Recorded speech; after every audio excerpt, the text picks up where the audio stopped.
सर्वप्रथम ईश्वर महानाम धन्यवाद हो। अनुग्रहकारी परमेश्वर आम मान को जीवित बंद रखिंट पुणी तांकर से महान प्रेम दया सकाश मान को जीवित बंद रखिंट। विशेषकर आज आमर ये आलोचना को अपन प्रत्येक को प्रभु जीशु नाम रे स्वागत करे। नियमित भाव में आम मान सहित आपण मैंने ये सेवा कार्य को देखुवा सकाशु ईश्वर महानाम आपण प्रत्येक को धन्यवाद दूच। तेणुक आज गोटे विषय आम चिंता करवा आत्मिक निद्रा। आम अनेक प्रकार निद्रा विषय जाचु। जदि जागतिक भाव में आम देखू बाइबल रे को छाड़देले आम बाइबल रे गोटे शब्द लिखा जाउछि जो निद्रा विषय महानिद्रा प्राप्त बोली लिखा होछि। तेणुक निद्रा तीन प्रकार, गोटे स्वाभाविक निद्रा, गोटे अस्वाभाविक आ गोटे महानिद्रा। महानिद्रा कहले जो कहीं केबे आउ फेरे ना आ से निद्रा विषय आम चिंता करने जदि भी आसीचु आज, किंतु गोटे विषय चिंता करवा आत्मिक निद्रा। साधारणतः तीन निद्रा विषय आम समस्त जाचु, मात्र आत्मिक निद्रा कौन आता विषय में चिंता करवा। ता पूर्व धर्मशास्त्र बाइबल गोटे अंश में पाठ करूँ आपण मैंने पाइबे रोमियो तार 13 पर्व 11 पदरु आउ 14 पद पर्यंत। आ स्थान रे एपरि लेखा जाए, पुणी एवं तुम मान निद्रारु जाग्रत होबार समय जे उपस्थित यह जानी ए सबू कर, कारण आम मानकर विश्वास करिवार दिन ठारू वर्तमान परित्राण आम मानकर अधिक सन्निकट। रात्रि पांता होछि दिवस सन्निकट। अतएव आस आमे माने अंधकार कर्म सबू परित्याग करी आलोकर सज्जा परिधान करू। रंगरस और मततारे आचरण न करी आस आमे माने दिवसर विहित भद्र आचरण करू। पुणी प्रभु जीशु ख्रीष्ट को तुम्हें माने वस्त्र रूपे परिधान कर आउ कुविलास उद्रेक सकाशे शरीर निमंते आयोजन कर नाही। साधु पाउल आते पत्र लिखुंट रोमियो मंडली को आते गोटे विषय से लिखुंट जे वर्तमान निद्रारु जाग्रत होवार समय आसी पहुंची। से निद्रा हूँ कौन ना आत्मिक निद्रा। जब आम देखू से सृष्टि को आम जब जाऊ आ से स्थान में लिखा जाए जे ईश्वर दिन रात्रि बा दिवारात्रि सृष्टि कले आ दिन में मनुष्य जो प्रकार कार्य करेंगे आ रात्रि में कौन करेंगे ना विश्राम ने। मात्र अनेक पशु पक्षी अच्छा जो मैंने रात्रि कार्य करते आ रात्रि समय अनेक समय मंद उद्देश्य लोक मैंने विभिन्न प्रकार कार्य करती। भूतपेत माने मद कार्य करती अंधकार रात्रि अंधकार जदि वर्तमान समय अनेक रात्रि ड्यूटी करती आ उत्तम उत्तम कार्य मध्य करती। किंतु साधारणतः जब चिंता करूँ रात्रि रे समस्त प्रकार अनैतिक आउ मंद कार्य गुड़िक होता है। तेणुक जो पर मुझे कहूली जे निद्रा हूँ कौन गोटे स्वाभाविक निद्रा, गोटे अस्वाभाविक निद्रा, आ गोटे हूँ महानिद्रा जोटा कि जो कहीं के आउ शारीरिक भाव में फेरिकी आसे ना। तेणु स्वाभाविक निद्रा ईश्वर दियंती आम मानकर विश्राम निमंते। पुणी अस्वाभाविक निद्रा हूँ कौन ना डॉक्टर माने कहार कहार शारीरिक जंत्रणा असुविधा बा कष्ट को दूर करने आउ निशा जनित कौन मेडिसिन दियंती जा द्वारा से माने विश्राम नियंती। कहार कहार विश्राम आवश्यकता हेले आ डॉक्टर माने से औषध द्वारा अनेक को शोई दियंती। तेणुक आज गोटे विषय में चिंता करवा जे आत्मिक निद्रा। आत्मिक निद्रा कौन जब आम चिंता करूँ आत्मिक निद्रा हूँ कौन ना ईश्वर विहीन जीवन यापन होउछि आत्मिक निद्रा। जो माने पाप केमर अनुभूति परित्राण पाई नांती से माने आत्मिक निद्रा आज मध्य अछंती। किसी किसी लोक ख्रीष्टियन सहभागितार किछि समय रहिला परे आ अतिबाहित कला परे आ विच्छिन्न जीवन यापन करती से माने आत्मिक निद्रा रे निद्रित अटंती। जो माने ज्ञान रे अभिलाष रे जीवन काटंती से माने आत्मिक निद्रा रे अछंती।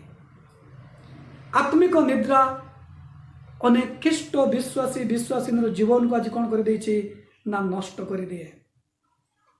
अनेक जीवन रे आत्मिक निद्रा आज कौन करिछि ना पराजय आनी दिए।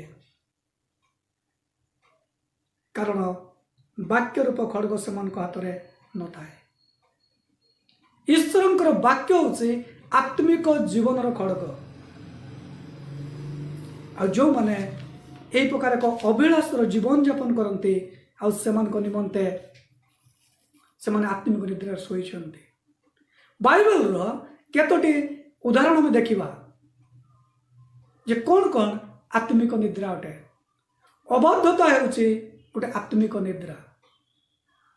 अबाध्यता आत्मिक निद्रा आमने अनेक जानिछु जे जुनसंकर जीवनी जुनस तार एक पर्व तार एक पद 5 पद भीतर गोटे घटना लिखा जाउछि। ईश्वर जुनस को कहले तुम्हें निनवी को जाओ आ विरुद्ध तुम्हें कौन कर घोषणा कर। मात्र जुनस कौन कले ना तर्सी को जीवाई गोटे जहाज से चढ़िले। जुनस अनेक वर्ष धरी प्रभुंकर कार्य करुले मात्र निजर जीवन रक्षा करने निनवी नगर को न जाई से कौन कले तर्सीस को जीवाई जहाज में चढ़िले। मात्र ईश्वर ताको धरिले। समुद्र मध्य झड़ आसला बतास बहला तथापि जुनसंकर निद भांगु न थाए। कारण से जहाजर नीच स्तर में जाइकी से कौन करते शोईथिले। जहाज अन्य लोक मैंने भयभीत हेले अन्य मान को जहाज विश्वास कर डाकिले जिनिस जहाजर मालपत्र सब मध्य पकईदे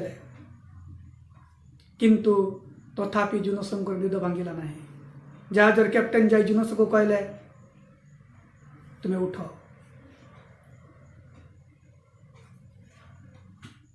प्रिय बंधुगण आज अनेक परिस्थिति आममानकर चतुर्पार्श्वर घटी जाउछि। बन्या आसुछि, दुर्भिक्ष आसुछि, महामारी आसुछि, रक्तपात होउछि, विभिन्न प्रकार विवाद होउछि। आज सारा पृथ्वी रे आउ से कोरोना भाइरस कौन करिछि ना समस्त को आतंकित कर देछि। तेणुकरी इस समस्त घटना प्रभु एथिपाई आममानकर जीवन रे देखौचंती। हुए तो आममान को से प्रेम करते हुए तो आम भावुवा जे आममान को प्रभु कहीं बंचे रखी आममान कहीं प्रभु सुंदर भाव रखी मु ठीक अच्छी मु धार्मिक। किंतु थोड़े जब चिंता करूँ जे वास्तव जदि आज बंचीचु तेबे कौन आमर योग्यता धार्मिकता सकाशु आममानकर बल सकाशु प्रभु कहते आममान को से प्रेम करते। तेणुक समस्त घटना द्वारा प्रभु आममान को कथा कहते। ये समस्त घटना द्वारा प्रभु हमको सचेतन करते। मात्र समस्त घटना द्वारा मनुष्य चेतना पाए ना। मनुष्यर आत्मिक निद्रा से भांगु ना। वो चली तो चली अनेक घटना। लुक पुस्तक तार 16 पर्वर 19 पत्र 31 मध्य जड़े धनी लोक विषय लिखा जाउछि आ लाजार विषय लिखा जाउछि। धनी लोक उत्तम उत्तम पोशाक पिंधुले, उत्तम खाद्य खाऊले, सुंदर बिछाण शोले।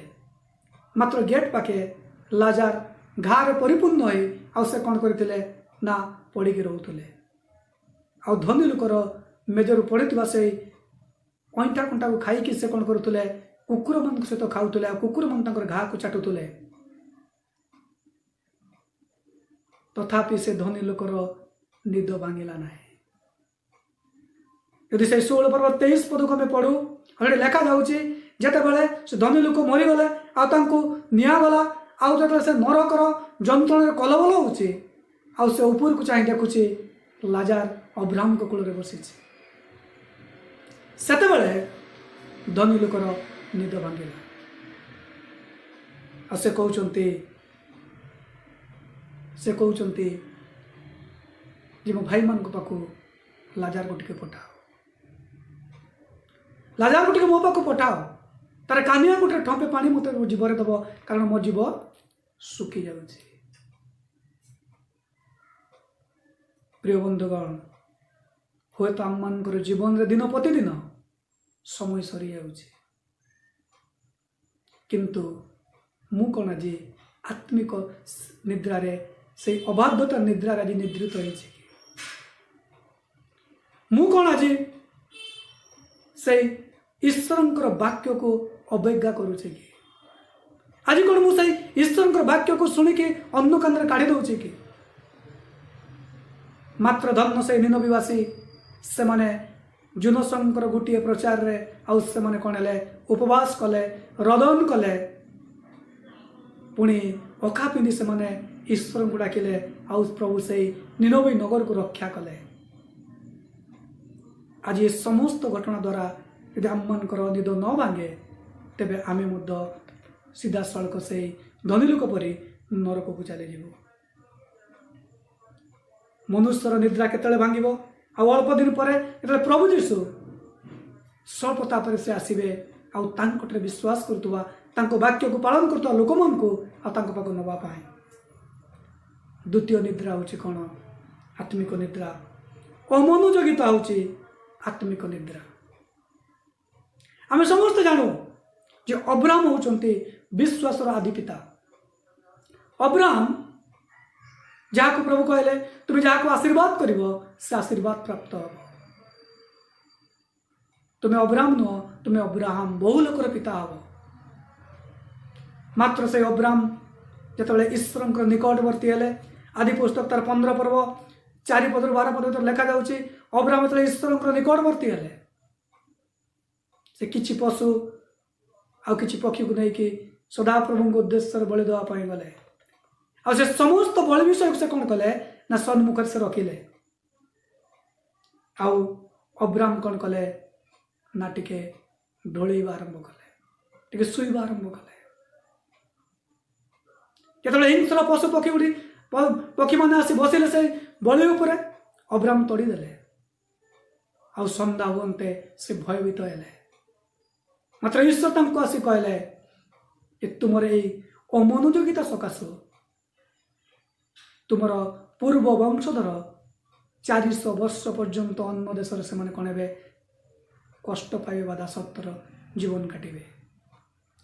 जदि भी तांको चतुर्थ पुरुष से देश बाहर के आसबे आउ अनेक संपत्ति नहीं के आसबे मात्र 400 वर्ष पर्यंत से मैंने बंदित जीवन काटिबे। आउ इस्राएल लोक मैंने मिस्र देश रे 430 वर्ष पर्यंत बंदित्व जीवन काटिले आउ तांकर से कष्ट तांकर से समस्त जंत्रणा यदि आम चिंता करूँ असह्य थिला तथापि ईश्वर तांको से स्थान रक्षा करके नहीं आसिले। अनेक ख्रीष्ट विश्वासी विश्वासिनी माने बाइबल पढ़ती प्रार्थना करती उपासना जोग दियंती मात्र इस समस्त विषय अनेक समय अमनोयोगिता अवहेलिता ख्रीष्टों को गुरुत्व न देते सकाशु प्राधान्य देन सकाशु से माने आत्मिक जीवन से माने अभिवृद्धि पारु नांती। ईश्वर कहले तुम समस्त मन समस्त प्राण समस्त अंतकरण समस्त शक्ति तुम्हें कौन कर आपना ईश्वर तुम्हें कौन कर प्रेम कर। किंतु अनेक समय अमनोयोगिता आम आत्मिक जीवन रे आत्मिक निद्रा रे निद्रित कर दिए। तृतीय विषय हूँ कौन जे आत्मिक निद्रा कौन ना पवित्र विहीन पवित्रता विहीन निद्रा अपवित्रता जीवन। बाइबल रो अनेक उदाहरण रही सामसन जीवन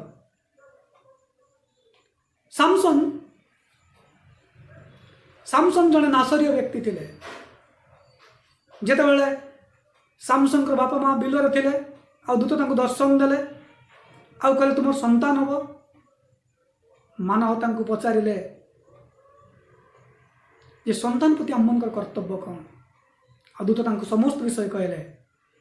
ଆଉ ସାମସନ ଜଣେ ନାଶନୀୟ ବ୍ୟକ୍ତି ଥିଲେ, ଜଣେ ଶକ୍ତିଶାଳୀ ବ୍ୟକ୍ତି ଥିଲେ। ତାଙ୍କର ଦୀର୍ଘ 20 ବର୍ଷ ଧରି ଇସ୍ରାଏଲ ଉପରେ ସେ ବିଚାର କଲେ ଆଉ ତାଙ୍କ ଦ୍ୱାରା ସମସ୍ତ ବିଷୟ ଚାଳିତ ହେଉଥିଲା।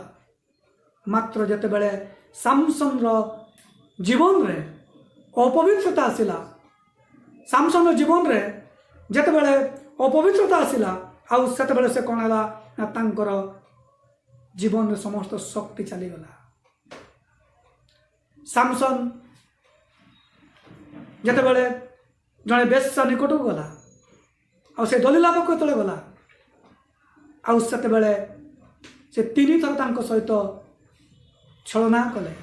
ମାତ୍ର ତଥାପି ସାମସନ କ'ଣ ହେଲେ ନାହିଁ ନା ନିଜକୁ ସତର୍କ କଲେ ନାହିଁ। ସେ ଅଭିଳାଷରେ ଗୋଟେ ଅପବିତ୍ରତାର ସହ ଜୀବନ କାଟିବା ଆରମ୍ଭ କଲେ। ଆଉ ସେ ନାରୀର କୋଳରେ ଶୋଇଥିବା ସମୟରେ ସେ ଗୋଟେ କଥା କହିଲେ ଯେ ମୋର ଏଇ 7 ବେଣୀ ହେଉଛି କ'ଣ? ମୋର ବଳ। ତା ପୂର୍ବରୁ କହିଲେ ଯେ କଞ୍ଚା ତନ୍ତ୍ର ମୋତେ ବାନ୍ଧିଲେ ମୁଁ ଦୁର୍ବଳ ହେଇଯିବି। ସେ କହିଲେ ଯେଉଁ ଦୌଡ଼ିରେ କାହାକୁ ବନ୍ଧା ଯାଇନାହିଁ ସେ ଦୌଡ଼ିରେ ବାନ୍ଧିଲେ ମୁଁ ଦୁର୍ବଳ ହେଇଯିବି। ଆଉ ଥରେ କହିଲେ ମୁଁ ନୂଆ କନାରେ ଯଦି ମୋ ବେଣୀକୁ ବେଣୀ କରାଯାଏ ତେବେ ମୁଁ ଦୁର୍ବଳ ହେଇଯିବି। ଏ ସମସ୍ତ ବିଷୟ ତାକୁ ଦୁର୍ବଳ କରିପାରିଲା ନାହିଁ। ଆଉ ନାରୀ ଛଳନା କଲା ଆଉ ସେଇ ନାରୀର ମାୟାରେ ସେ କ'ଣ ହେଲେ ନା ପଲବିତ ହେଇ ଆଉ ସମସ୍ତ ସତ କଥା କହିଲେ। ଆଉ କ'ଣ ହେଲା ନା ଏକ ଅବଳା ଦୁର୍ବଳ ନାରୀ ପାଖେ ଆଉ ସେ ହାରିଗଲେ। ଆଉ ତାପରେ ସାମସନକୁ ପୋଲିସମାନେ ବାନ୍ଧିକି ନେଲେ, ତାଙ୍କ ଆଖିକୁ ଉପାଡ଼ି ଦେଲେ ଆଉ ତାଙ୍କ ସହିତ ଥଟା ମଜା ପରିହାସ କଲେ। ଯଦି ବିଶେଷ ମୁହୂର୍ତ୍ତରେ ଈଶ୍ୱର ତାଙ୍କୁ ରକ୍ଷା କଲେ, ତାଙ୍କୁ ସାହାଯ୍ୟ କଲେ, କିନ୍ତୁ ଅପବିତ୍ରତା ସକାଶୁ ସେ ଈଶ୍ୱରଙ୍କର ଯେଉଁ ଆଶୀର୍ବାଦର ବ୍ୟକ୍ତିରୁ ସେ ପରାଜିତ ବ୍ୟକ୍ତି ହେଲେ। ଆଜି ଆମମାନଙ୍କର ଜୀବନରେ ଯଦି ଆମେ ଚିନ୍ତା କରୁ କି ମୁଁ କ'ଣ ଆଜି ସେ ଆତ୍ମିକ ଜୀବନରେ ଆଜି ମୁଁ ଶୋଇପଡ଼ିଛି କି? ମୁଁ କ'ଣ ଆଜି ସେଇ ଅବାଧ୍ୟତାର ନିଦ୍ରାରେ ଆଜି ଈଶ୍ୱରଙ୍କର ଅବାଧ୍ୟତାର ଜୀବନ କାଟୁଛି କି? ମୁଁ କ'ଣ ଆଜି ସେଇ ଅମନୋଯୋଗିତାର ଜୀବନ କାଟୁଛି କି? ମୁଁ କ'ଣ ଆଜି ସେ ପବିତ୍ର ବିହୀନ ଜୀବନ କାଟୁଛି କି? ତେଣୁକରି ପ୍ରଭୁ କହନ୍ତି ନିଦ୍ରାରୁ ଯଦି ଆମେ ଜାଗ୍ରତ ନ ହଉ ତେବେ ଅନନ୍ତ ନରକକୁ ଆମେ ଚାଲିଯିବା। ଯଦି ସେ ନିଦ୍ରାରୁ ଆମେ ଜାଗ୍ରତ ନ ହେବୁ ତେବେ ଅନନ୍ତ ନରକକୁ ଆମେ ଚାଲିଯିବା। କାରଣ ଶିବନୀୟ ପୁସ୍ତକରେ ତ ଲେଖାଯାଉଛି ତାର 1 ପର୍ବ 15 ପଦରୁ 18 ପଦ ଭିତରେ ଯେ ଆମମାନଙ୍କର ସୁନା ରୂପା ଆମମାନଙ୍କୁ ରକ୍ଷା କରିପାରିବ ନାହିଁ। ଆଉ ସେଇ ଶିବନୀୟ ପୁସ୍ତକ ତାର 1 ପର୍ବ 15 ପଦରୁ 18 ପଦ ବିଷୟ ଲେଖାଯାଉଛି ସେଦିନ କଦର ଦିନ, ସମସ୍ତ କ୍ଲେଶର ଦିନ, ଉଜାଡ଼ ସର୍ବନାଶର ଦିନ, ଅନ୍ଧକାର ଘର ତିମିରର ଦିନ, ମେଘ ନିବିଡ଼ ଅନ୍ଧକାରର ଦିନ, ତୁରିଧ୍ୱନି ଓ ଭୟାନକ ନାଦର ଦିନ, ତାହା ପ୍ରାଚୀର ବେଷ୍ଟିତ ନଗର ଉଚ୍ଚ ଚୂଡ଼ା ସକଳ ବିପକ୍ଷରେ ଉତ୍ଥିତ ହେବ। ପୁଣି ଆମେ ମନୁଷ୍ୟମାନଙ୍କ ଉପରେ ଦୁଃଖ ଘଟାଇବା, ତହିଁରେ ସେମାନେ ଅଳ୍ପ ଅନ୍ଧ ଲୋକ ପରି ବୁଲିବେ, କାରଣ ସେମାନେ ସଦାପ୍ରଭୁଙ୍କ ବିରୁଦ୍ଧରେ ପାପ କରିଅଛନ୍ତି। ଆଉ ସେମାନଙ୍କର ରକ୍ତ ଧୂଳି ପରି ଓ ସେମାନଙ୍କର ମାଂସ ମଳ ପରି ଢଳାଯିବ। ପୁଣି ସଦାପ୍ରଭୁ କଦର ଦିନରେ ସେମାନଙ୍କର ରୂପା କିମ୍ବା ସୁନା ସେମାନଙ୍କୁ ଉଦ୍ଧାର କରିପାରିବ ନାହିଁ। ମାତ୍ର ଆମର ଅନନ୍ତ କାଳ ରୂପ ଅଗ୍ନିରେ ସମୂହରେ ଦେଶ ଗ୍ରାସିତ ହେବ, କାରଣ ସେ ଦେଶ ନିର୍ବାସିତ ସମସ୍ତ ବିଶେଷ କରି ଭୟାନକ ରୂପେ ନିଃଶେଷ ହେବ। ଶିବନୀୟ ଭବିଷ୍ୟତ ବକ୍ତା ଗୋଟେ କଥା କୁହନ୍ତି ଯେ ସେଦିନ ସଦାପ୍ରଭୁଙ୍କର କ୍ରୋଧର ଦିନ। ଆଜି ଆମେ ଅନେକ ପ୍ରାର୍ଥନା କରୁଛୁ କରୋନା ଭାଇରସକୁ ପ୍ରଭୁ ଦୂର କର, ଆମମାନଙ୍କୁ ରକ୍ଷା କର, ଆମ ଦେଶକୁ ପୃଥିବୀକୁ ରକ୍ଷା କର। ମାତ୍ର ଯଦି ତାହା ସଦାପ୍ରଭୁ ପଠାଇଥାନ୍ତେ ତାଙ୍କ ଲୋକମାନଙ୍କୁ, ମନୋନୀତ ଲୋକମାନଙ୍କୁ ପରିଷ୍କୃତ କରିବା ପାଇଁ, ତାଙ୍କର ମନୋନୀତ ଲୋକମାନଙ୍କୁ ମାର୍ଜିତ କରିବା ପାଇଁ, निकटवर्ती करने लेखा होची समग्र देश हाहाकार करिवो। आज समग्र पृथ्वी आज हाहाकार करुचे। अनेक वीडियो भाइराल होइছে। अनेक देश मानकर लोक मैंने रास्तार गड़ी कांदिकी प्रार्थना करुचंती। ताहा यदि सत होता है तेज सिपनियर भविष्यवाणी आज सफल होइছে। किंतु 18 पद गोटे विषय लिखा होची जे सेमानकर सुना सेमानकर रूपा सेमानको उद्धार करि परिबो नाही। आज आममानकर योग्यता आज आममानकर धार्मिकता आममानकर सुना रूपा धन संपत्ति आममानको कौनसी प्रकार उद्धार करि परिबो नाही। तेणुक जिसाय लेखन 21 पर 12 पद 11 पद 12 पद लिखुंट दुमा विषय गोटे भविष्यवाणी से कहते जड़े सेरियटर मत डाक कहुच्छी पहरी केते रात्र है पहरी केते रात्र है पहरी कहला प्रभात आसुअछि रात्रि ही आसुअछि तुम्हें माने जेबे पचार पचार तुम्हें माने फेर आस। प्रभु आज आम मान को प्रति फेरवा आह्वान करते। प्रभु आज आमको प्रति फेरवा आह्वान करते। 9 जने सतर्कर भविष्य वक्ता थे। लोक मन ताकू कौन कले 9 तो प्रचार कले ये जलप्लावन हम ये पृथ्वी ध्वंस हो गोटे सुखिला ऊपर से गोटे जहाज निर्माण करुचंती। प्रकांड जहाज 300 हाथ लंब 50 हाथ उच्च 50 हाथ चौड़ा और 30 हाथ उच्चर गोटे जहाज से निर्माण कर 3 महला विशिष्ट। लोक मैंने हसिले प्रयास कले जे कि प्रकार डंगा नौका से जहाज को से चलेब एत उच्च स्थान से निर्माण करुचे। किंतु जिते बड़े जलप्लावन आसला आ लोक मैंने बुड़ीकी मरिया आरंभ कले से लोक मानकर निद्रा भांगिला।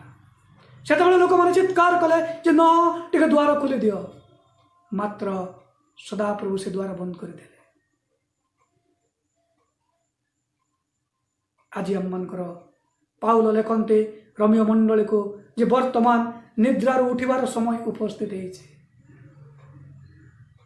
रंगर समत्वतार समय ना मनोरंजन विषय ठारू दूरी रहा समय आसी पहुंची।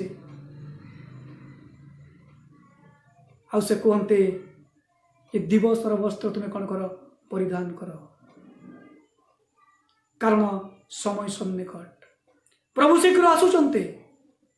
लेखा हो आगामी दिन वर्तमान परित्राण दिन सन्निकट। आज ही बाइबल कहे आज ही हूँ परित्राण दिन। आज हूँ आम मान निमंते गोटे पाप क्षमार दिन।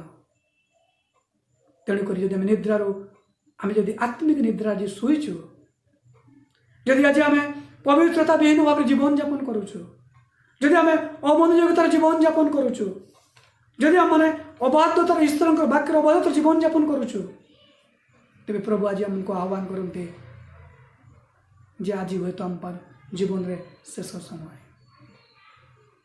सिपनीय कहले जे सुना रूप आमको रक्षा करि परिबो नाही। आज अनेक बड़ बड़ लोक मैंने कोरोना भाइरस मरी जाउछन्ते